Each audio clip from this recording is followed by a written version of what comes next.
broadcast live from the Spirit Works in Lichfield in the British Midlands, or the English Midlands. I'd like to say thanks very much to the owners of the Spirit Works for letting us set up shop and launch our product here this evening. We're joined by a room full of whiskey fans, new and old.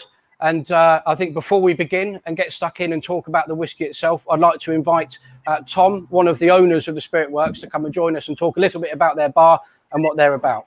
So, Tom, please.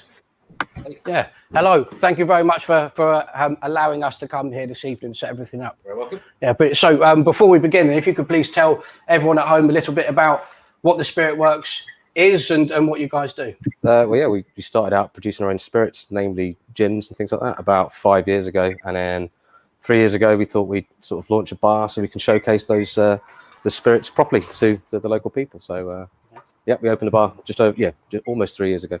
So as recent as that? Yep. Yeah, I thought you guys had been set up shop for some time. So yeah, great. Well, you buy quite a lot of Mac, one of our single malts, from us, Tom. What do you do with that? Well, it's a constituent part of our whiskey old fashions. So it's one of our most popular, if not the most popular cocktail on the cocktail menu. And it makes up a big part of that. And also we incorporate it in some ready to drink cocktails that we do. So yeah, we've been selling those throughout lockdowns, which has used up a lot of Mac over the last year. So you've got our Mac goes into the whiskey old fashioned pre-made cocktail that you have, but you've got a number of other different products as well in the pre-made. So what have you got there? Yeah, some gin based and rum based ones. We do rum old fashions, Negronis, and a few of our own creations, but keep sort of chopping and changing it up as time goes on. But there's always whiskey old fashions available. Great. Well, I think it's great you're making your own stuff, I'll say. Yeah, not many people about that are doing that. And behind me here, if people can see, we've got this very interesting shaped still. Can you tell us, I'll come back, tell us a little bit about what this is and what people can do? Yeah, so we got these, it's actually tail end of 2019, so it's for doing gin distilling classes. So people can come along on a Sunday afternoon and produce their own gin. We talk them through the process and then they go home with their own bottle at the end of the day. We started them last February, had to stop for lockdown last year, but we're recommencing the classes next month. Yeah, so. Awesome. So next month. And if somebody wanted to come to the Spirit Works to get involved and to make their own gin, how would they go about doing that? Get in touch via social media. We can sort out vouchers, bookings, or you can book online through the website. Okay, perfect. Yeah. And the website would be spiritworks.co.uk? Thespiritworks.co.uk. Thespiritworks.co.uk. Thank you, Tom, for that correction. Yeah, brilliant. Well, I'll definitely be back at some point soon to make my own gin. I was hoping to do that before the last lockdown came in. So, yeah, I'm looking forward to coming back. So I'll say thank you very much. And thank you to Rory as well. We've got off camera one of the other owners for letting us come here for this evening. And, yeah, well, thanks very much. And we'll see you in a bit. Cool. Cheers. Excellent. Yeah, cheers. Thanks. Yeah. Great. So we've got joining us from Sweden, live via webcam. We've got Angela D'Orazio, our master blender. Her official title, of course, being Chief Nose Officer. So I'll say if we could please bring Angela in. Let's say hello. Hi. Hello, Angela. Hi, Richard. Hi, everyone. Yeah. Hello. Yeah. So Angela, how's everything this evening in Sweden? It's great. It has stopped raining here now, so it's the summer is back. Oh, very good. Well, it hasn't rained here at all today. It's been nothing but heat, and yeah, I was hoping for a bit of the edge being taken off, but it's going to be a warm night tonight. So yeah. So Angela, before we ask you to introduce the whiskey, I'd just like to introduce you to the room, and so that you can see everyone that we've got here this evening, that everyone's got a glass of the new moment in front of them. So this is the crew. Say hello, crew. Yeah, we are. Yeah. Hi, everyone. Hi. Here we are. Yeah. So yeah. So now that you've met everyone, you've been introduced. Would you please introduce us to the new whiskey that we have? Yes. Yeah. So I know that you guys, or at least many of you, have tried one of the classics from Mackmyra, which is Brukswhisky, and it's one of the whiskeys that I think people outside of Sweden really discovered it before Swedish people did. When it came out, the regular Brukswhisky, it was in 2010, I think, and we started quite fast to get really good reviews from outside of Sweden, from from the UK and Germany and so on. And people were saying, you know, this is a really great expression of Mackmyra. It's a you know, typical taste of Mackmyra, and people could with this one really identify the Mackmyra taste. So the Brooks has been going on. You know, initially we had a regular bottling, a regular Mackmyra bottling, and then after some years we had this beautiful design bottle that we still have now, with all the pictures on, the drawings. And I've been, you know, thinking about the taste of this one for a long time. I've been thinking about doing a deluxe version. So I introduced the idea to the company some years ago. I said, I want to do a Brooks Deluxe, and you know, and they said like, are we going to do that or not? And then I gave them the samples, and everybody got like, yes, okay. So this is going to be a moment, and yeah. So now it's the time for Brooks Deluxe to come out on the market. So some of my bottlings that I blend when I'm in my lab or wherever I am to blend things, some of them are a bit more, you know, take more time for me to blend. I have to think more times to redo some of the casks and you know, put more of this, less of that. But in this case, it was really simple. I just took some of the beautiful 14-year-old first fill ex-bourbon Mackmyra casks. I added a really nice 11-year-old Swedish oak cask. One was 11, one was 9-year-old, and some really nice Oloroso casks, same ages, 9 to 11, and a beautiful older smoke cask as well. So the blend was, you know, it was I don't know how you say it in English. We say klockren. We say, you know, clear as a clock. I don't know. That's probably an expression in English with that. How would you say it? How would you say that, Richard? I don't know if we have the exact same one, but I think clear as a clock or clockwork, but that would be regular as clockwork. I'm not sure we've got the same one, I'm afraid, Angela. But right, okay. I think clear cut, maybe. You know, the recipe was clear cut. You knew what it was going to be, and it was, you know, you knew what you were going for without too much practice or too much experimenting things. Yeah, right. Clear cut, maybe. Yeah. Yeah. So I'm super happy to try it. I'm super happy that it's out now.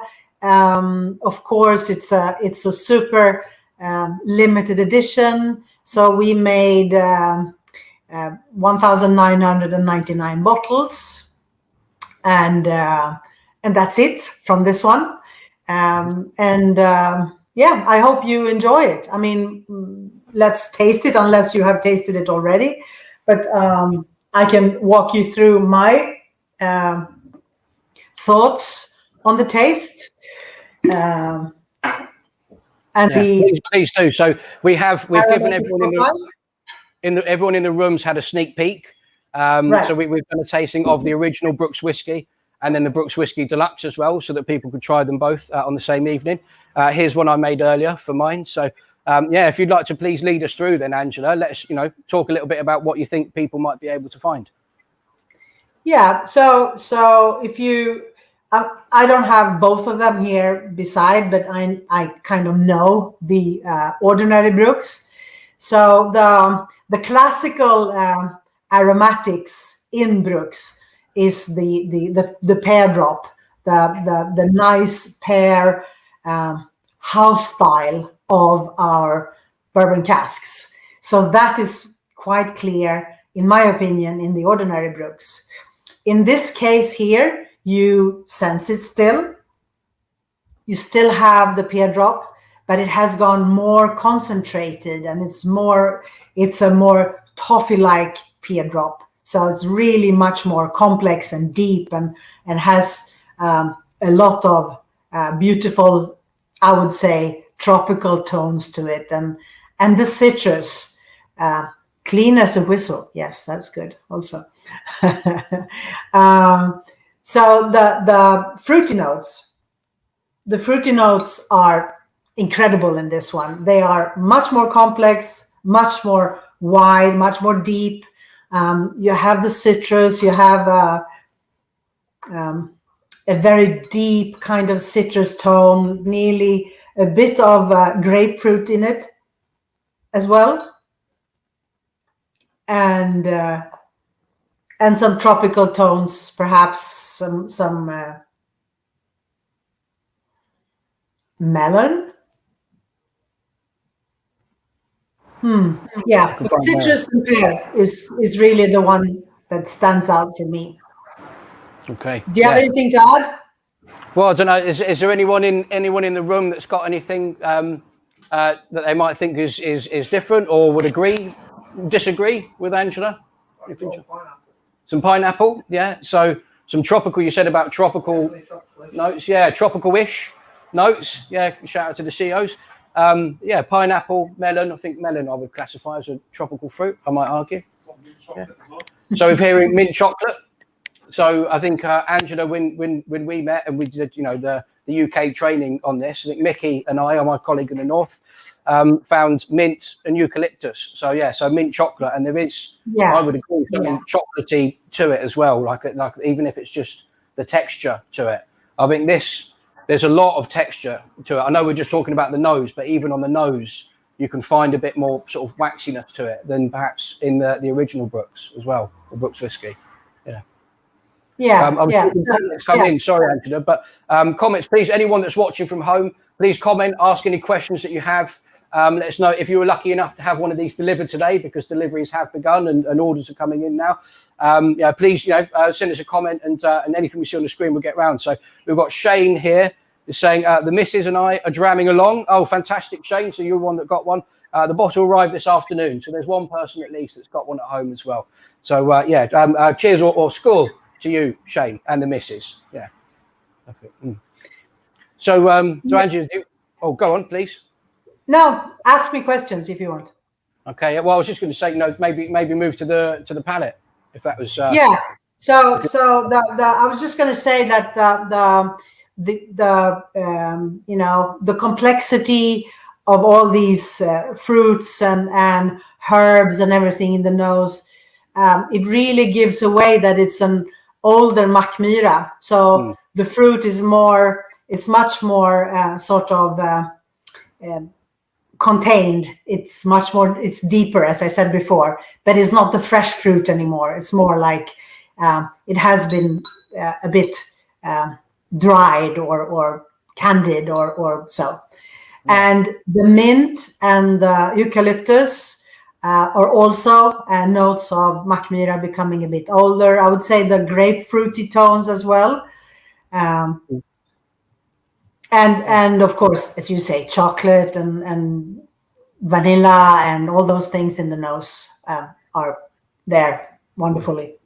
I think you can definitely tell the age on this. You can definitely tell the increased age, and just the aromas seem to be more sort of folded in to one another, a bit more embedded perhaps. And the citrus that you mentioned, to me, I can find that citrus on Brooks whiskey, but on the Brooks Whiskey DLX, that citrus is far more refined maybe, and to me that says further aged basically as well. So yeah, I can definitely find some of that there.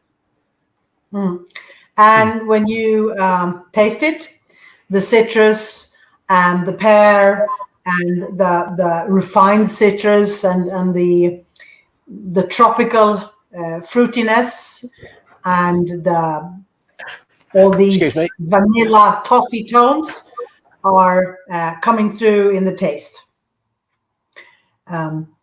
If you have never tried pure Swedish oak, you would wonder the aromatic description of that.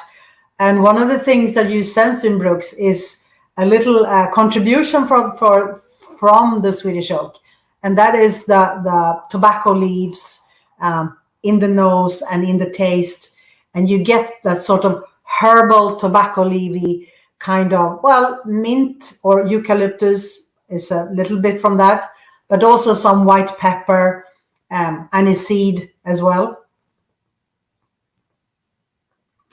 Yes. I'm saying everyone in the room and watching at home, whoever's got a bottle, say score. Score. There we are. Yeah. Yeah. Skål. Mm. Mm. And in the taste, you can also sense the smoke cask, which is a full cask instead of a half a cask in the ordinary Bruks edition. So in this case, you have a bit more of the peatiness. It's not much, but it's there, so you sense it. But you can also sense some of the older whiskies. I'm sure you're familiar with wood phenols. When you have tried older whiskies, you kind of sense a phenolic tone that is a bit different from the phenolic tone from the peat. But in this case, you have them both. You have like this oily phenolic feeling together with this light Swedish peat and juniper sort of. It's like a little flute going around in the whiskey. Right. Yeah. So I said we had a sneak peek with the guys in the room this evening of the deluxe, and I asked anyone if they could find any smoke, and I've even in the original Bruks whiskey, I've never been able to detect it, but on the tastings that we do over here in the UK, I think maybe 1 in 20, 1 in 30 people will say, "Oh, is there smoky whiskey in this?" So I think it's very delicate. It's not something that it's not the main show at all. It's and I've not been able to find it even with the power of suggestion. So, but I'll say, Andrew, we've got a comment here from Whiskey Shorts. Loving this new moment. Lots of fruit, pine, and mintiness. So more mintiness there. To a very different to the foam bananas in the original Bruks whiskey. Do you have foam bananas in Sweden, Angela? Like the penny sweets? Absolutely. That's like kids grow up on foam bananas in Sweden. Yeah, okay. Yeah, so do we. Yeah. Yeah. And John here. John, awesome format tonight. You have real in-person guests. John, we've been waiting to do things with people in person for the better part of a year now as well. So we're feeling very grateful for being able to have all of these fine folk join us this evening as well. And another thank you to the guys from the Spirit Works for letting us come here to do this tonight. So yeah, that's amazing. That's really amazing to see live people sitting beside each other, doing things together. That's like, it makes my heart sing to see that again. Yeah, well, hopefully we'll be doing more and more. So here's a bit of a wave. Yeah, if you're waving at home, wave at the camera. Or there was a screen, we can't see you, but let's wave together and say hello. We'll all be together at some point soon, I'm sure. Yeah. Next step, trip to Sweden, Simon. So yes, I think we'll have to get Simon over at some point. He likes his whiskey. So yeah, a good person to bring. Angela, would you like me to ask anyone in the room tonight what they think of the palette, or if they can find anything? Yeah, absolutely. Yeah, anyone with any particular notes jumping out at them? Well, anyone that would agree or disagree with the things that Angela said so far? We've heard a lot of mintiness and some fruits. Anyone getting anything? Yeah, I'm seeing some nods. Basically, yeah. I think we'll warm through the glass a bit more. I think basically everyone's in agreement with you, Angela. It seems like to me. Yeah. Good. Watermelon. So yeah. So there's an agreement with watermelon specifically there as well. Less smoky on the nose, but more smoky on the palate. Okay. So we've got someone finding it less smoky on the nose and more smoke being detected on the palate. Is that something you think might be normal for this? Yes, I think that's a very good detection, because usually when we have some smoke in Mackmyra whiskies, most of the people don't recognize in the nose, but definitely on the palate and on the aftertaste. But so that's like one of the key elements of Mackmyra smoke, that it's more detectable in the taste than in the nose. Okay. Well done. Do you think, is there any reason for that, or is that just sort of how things mature and how they come out? Well, I think there are some Scottish whiskies that also have that characteristic. I suppose it has to do with the peatiness not being that heavy. I mean, the peatiness itself. In this case, it's very, very, very little. But you know, if you take pure peaty whiskey, the stuff that has more oils in it or more heavy type of peaty whiskey are easier to detect on the nose than the ones that are lighter. So I suppose that's the case. I think that's also the case with the Bruichladdich stuff, the Port Charlotte, for example. Not the Octomore, of course, but Port Charlotte, which is a bit smokier than Mackmyra. Thing to equate it to, in that experience, the nose to palate one for sure. So anyone that's watching from home as well, please, you know, ask any questions that you might have. Ask Angela direct, and we'll get her to answer. Whether it's about Brooks Whisky Deluxe, or you know, chuck one in about Mackmyra if you like. But yeah, please fire in any comments, any questions that you have. Is there anything else, Angela, you might like to say about the palate before we start talking about the finish? Well, I think the sweet first fill 14-year-old bourbon casks are talking the language, and the Oloroso, you can sense it's there, but it's not like super prominent or super in the foreground. But the Swedish oak is definitely, you know, adding its contribution because it's quite dominant as a flavor. So sweet toffee, toasted oak casks are coming forward with the contribution of this drier connotation from the Swedish oak. I really like it. I'm, you know, I like the older Mackmyra as much as I like the younger one. They are for different occasions. But of course, for me, I've been along since Mackmyra started, you know, coming out with the whiskies in 2005. I started blending the whiskies for Mackmyra. And for me, it's of course very exciting to see how it sort of becomes maturer and more adult as a whiskey.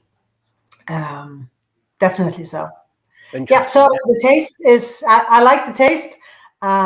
It's a great contribution to the Mackmyra and Bruks family. I just wish I could have done a bit more bottles of this, but maybe we can do another one in the future, a similar one. So there's 1,999 bottles of it.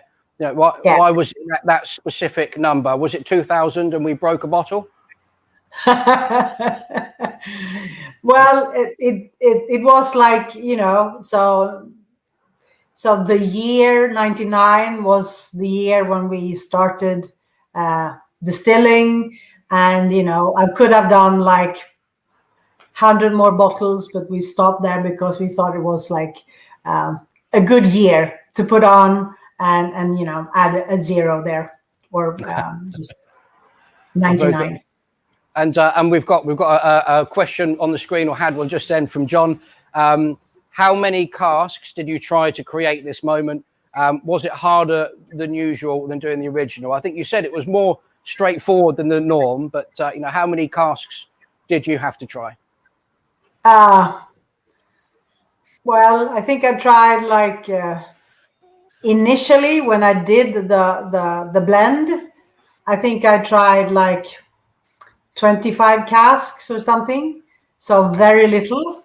And then when we did the actual blending of it, I tried all of them, of course, you know, like saying this cask is fantastic, this cask is fantastic, this is even more fantastic, yes, great, go with all of them. So, but you know, doing the blending, it was about 20-25 casks or something. Okay, yeah, so not too difficult a day. No. Right. As I said, in this case, it was like a shrimp sandwich, as we say in Swedish. We've got another comment here from Simon saying it's definitely the big daddy of the standard Brooks whiskey. And Shane, who had his bottle when his missus arrived earlier, it's more grown up than the original Brooks whiskey, and they're loving it there. So, someone watching at home that's very much enjoying it as well. It's always good to see, good to hear. That's great. Thank you. So, what about the finish? Should we talk a little bit about the finish? Mm-hmm. We'll go then. I'll skull again. Cheers. Mm-hmm. Mm. Mm. Oh, yeah. So the finish is fruity. You sense the pear. You sense the refined citrus. I like your wording on that, Richard. Refined citrus. I think that's and also the drier connotation from the Swedish oak comes in the end, sort of together with a little fine peatiness and all of that. Mm.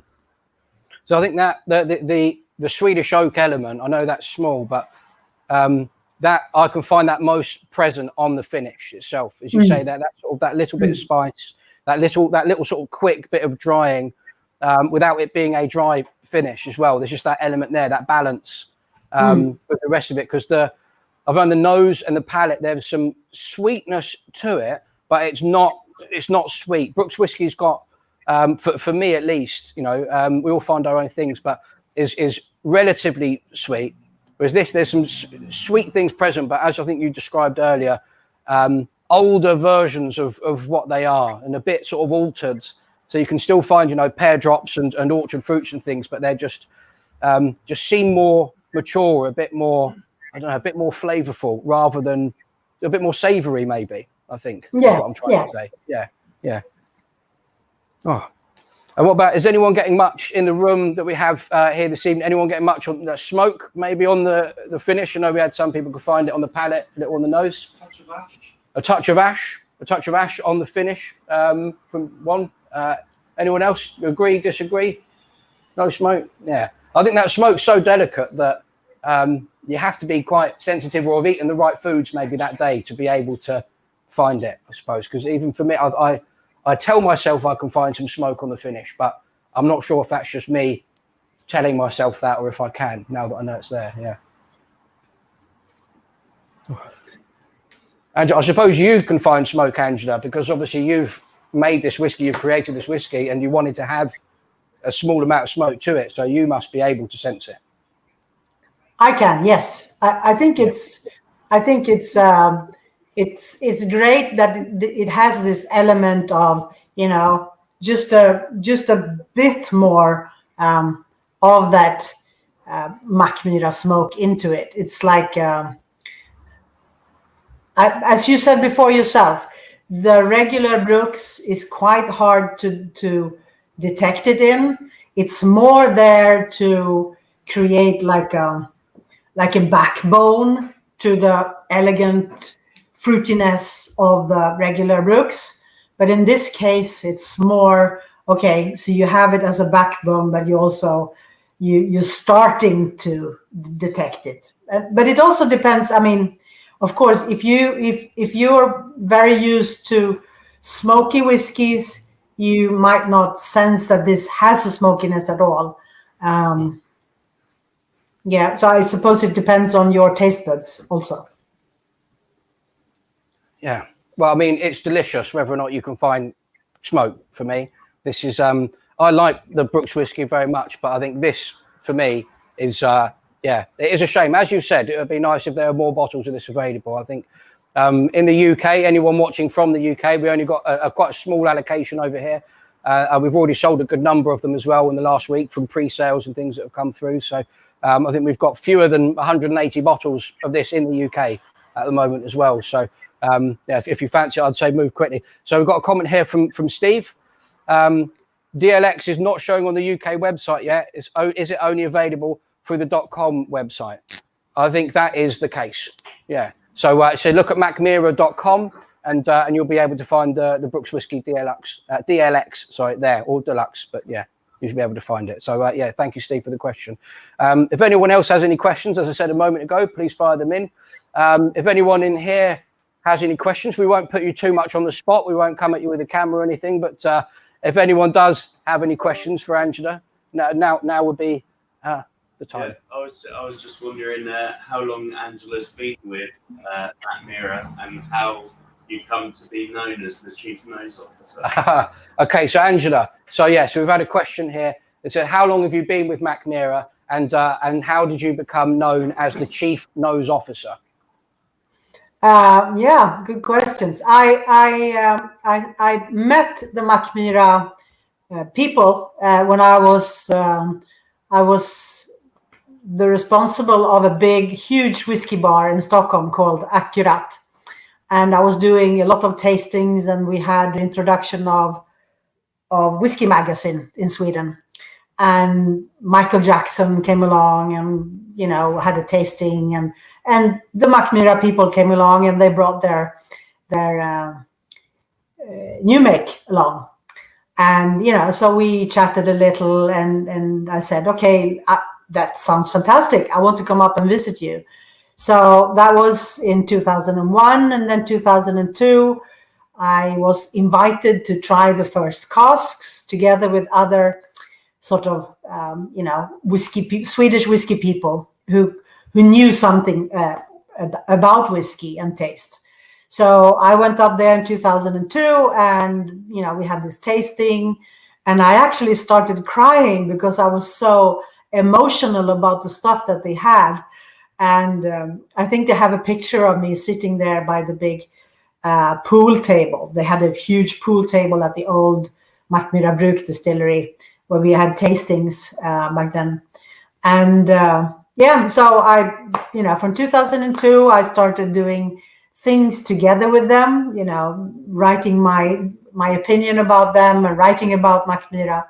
And 2004, I got invited on board as a staff member. So I started working with them with Mackmyra as a so-called whiskey consultant in 2004. And my job then was to do tastings together with the whiskey clubs of Sweden, you know, the 3,500 whiskey clubs of Sweden. And already in 2005, Magnus, our boss, one of the founders, he asked Angela, you're the only person in the company who knows about whiskey tastes. What would it be if you started blending? And I was like, wow, do you think I can do that? All right. And then I started doing that, and we started doing these Excel sheets, you know, with small samples and, you know, bigger blending portions, scaling it up. And that's how it started. And then in 2008 or 9, people started calling me Master Blender. So again, Magnus said, Angela, we need to upgrade your title from whiskey consultant to head of development to Master Blender. But we also had a guy on board. He's still the board of directors. He's also one of the owners of Mackmyra, one of the, you know, hearts of Mackmyra, Mr. Klingberg. And he dubbed me as the CNO. So he said, you know, he's been a board member of thousands of boards, and he said, every board has a CFO and a CEO and so on, but no one has a CNO. And I was like, N? Yes, nose officer. I hereby dub you. And that's who I became. So that was initially a joke. And then after a while, you know, it started to appear on different business sites all over the world. And I think there are actually CNOs somewhere in the world right now, other CNOs as well. So, and that's my coolest title. I often brag about that. So thank you for asking. Yeah, it is a cool title, and that was a good question, because I think Mickey and I in the UK team, we explain this and what your title is to people, but I think it's very helpful and very useful for everyone in here and watching at home to get the proper background story into it as well. I think it's It's probably one of the best titles in whiskey, I will say, Chief Nose Officer. Yes, yes. Very, And very grand. there's so many men who get jealous of that. Not very many women, but very many men get very jealous of that. I don't know why. Do you have? Would you know why? I don't know. We're a jealous bunch. Maybe that would say. Yeah, we need to grow up, probably. Yeah. So Angela, we've been asked by Connor. Angela, this is a very special release, but which moment is your favourite? Oh, I mean, that kind of question, it's like a hate-love question for everybody who makes whiskey. It's like they're all your babies.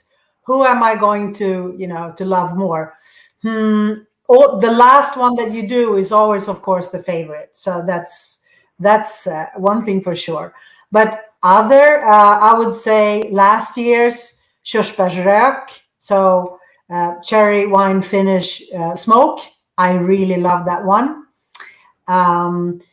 One of the first moments that came out was a driftwood. It was called driftwood in Swedish, drivved. And that was one of the first smoke tail whiskies that became of age to bottle. So that was a smoke tail. Do you know about smoke tail? Do you want me to tell the story about smoke tail? Or I think it would be a benefit to people at home. I've explained to everyone in the room this evening, but if you could explain and maybe correct anything I got wrong, perhaps, and embarrass me in front of everyone, or at very least just tell everyone at home, please. Yeah, what is a smoke tail recipe for us? Yeah, so a smoke tail recipe is the stuff that we distill after a week of having distilled smoky and extra smoky new make. The stuff remains in the pipes as we start to distill elegant stuff again, because most of the time of the year we do elegant stuff. We do just smoke a few periods of the year. So we don't want to clear out that, because it's valuable, really valuable smoke. So the first week that we distill, when we have the elegant malt going in the system again, the stuff coming out on the other end is still smoky. So that week's batches becomes the smoke tail batches, and we put an X on it. So that's like within our, when I look at in the whole protocol and everything, it says X1. So that's the smoke tail, and it's put aside as its own type of whiskey. And then after some years, I try it along, and the stuff that is really smoky, I relabel it as smoke, and the stuff that is middle smoky and a little less smoky stays as a smoke tail. And then I can use it for different bottlings and stuff like that, and do perhaps like I did with the driftwood one when we started doing the moments. So that's the story about that. And it's usually in 200 liters first fill ex bourbon. Perfect. Yeah, I think that is more or less what I said to everyone. I don't think I got anything too wrong there. You've added an extra detail or two, but obviously I've learned enough to do my job properly. So cheers to me. Great. Well, I think, Angela, if you've got any sort of final thoughts or anything you'd like to say about the Brooks whiskey, deluxe, I should say, the DLX. Yeah. Oh, I think we might have lost Angela. Here we go, Angela. Angela, you're back. You got frozen then on a lovely smile. So usually when I get frozen on the screen, I'm picking my nose, I'm doing something awful and looking terrible. Yeah, me too. Yeah. Usually, I do like something with my mouth.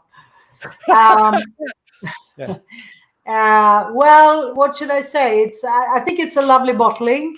I like it especially because it has links back to our history. I like it because you can do things with it. You can do like a vertical tasting together with the regular Brooks. So it has the story. It comes it builds on something. I really like that. And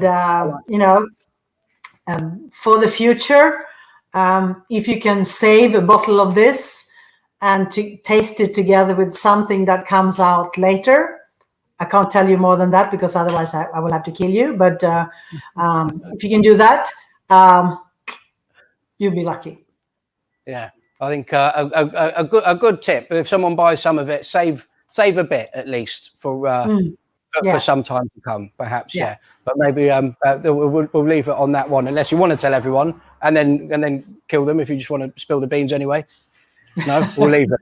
Yeah, okay. I think and this is some of our oldest stock that's gone into this as well, isn't it? Some of our not oldest, but some of of the quantity of the older stuff. It's definitely this one. Yeah, perfect. Yeah, so great. Well, I'll say thank you very much for coming to talk to us about it. Anyone at home that would like to buy a bottle, order a bottle, you'll be able to find it at Mackmyra.com. Have a look there in the moment section, and you'll see moment. It'll probably be on the front page actually as well if you log on to Mackmyra.com, or find your local neighborhood stockist, basically anyone that keep supporting your local businesses. There are people that stock Mackmyra. Hopefully one near you does. If they don't, let us know or ask them to get in touch with us, and we'll speak to them maybe about doing so. So Angela, I've got one more comment here from Simon. Enjoyable tasting. High praise there. Thanks Mackmyra for putting it on, and the Spirit Works for providing the venue, and I'd like to second that very much as well, as far as the Spirit Works goes. So and from Shane, thank you Angela and Rich. Cheers Shane. So Angela, I think we'll let you go and enjoy the fact that it's not raining now in Sweden anymore. Enjoy the end of your hopefully sunny evening, and say thank you so much for coming to talk to us. We hope we can do a bit more of this sort of hybrid virtual real life sort of tastings with you in the future as well. Yes, absolutely, no worries. I mean, I love to connect with you guys. I really miss going to the UK. I used to go a lot for tastings, for competitions, for spirit fairs and so on, so I really miss that. And I think this is a good in the middle of the road kind of thing. Anyway, so I mean, when I will be going back to the UK, when things are going back a bit to normal, I would hope that we could continue do these things a bit more now that we have gotten used to it. Yeah, well, yeah, me too as well. Yeah, and if we can get you over here in 3D, that would be even better, I'd say as well. And I know the guys from the Spirit Works would probably love a visit at some point. If we could arrange that, that'd be great. Absolutely. So I'll let you say goodbye to this. I'll let you say goodbye to the crew, to the audience that we've had, everyone that's taken some time out of their school night evening as well. We have a shot of the crowd. Are we a crowd? We're an audience. We're a group. Yeah. Cheers. Yeah. Cheers. I'll say cheers. Won't make cheers with an empty glass. Cheers to you. Skål. Skål. Have a fantastic continuous evening, and hope to see you soon again. And welcome up to the distillery. Richard and all the guys and Connor, they have all the details. So when you're allowed to travel again, pop by, please. Lovely. Yeah, I'm sure they will. Yeah, lovely. So, well, Angela, thank you very much. And we'll see you again soon. Thanks.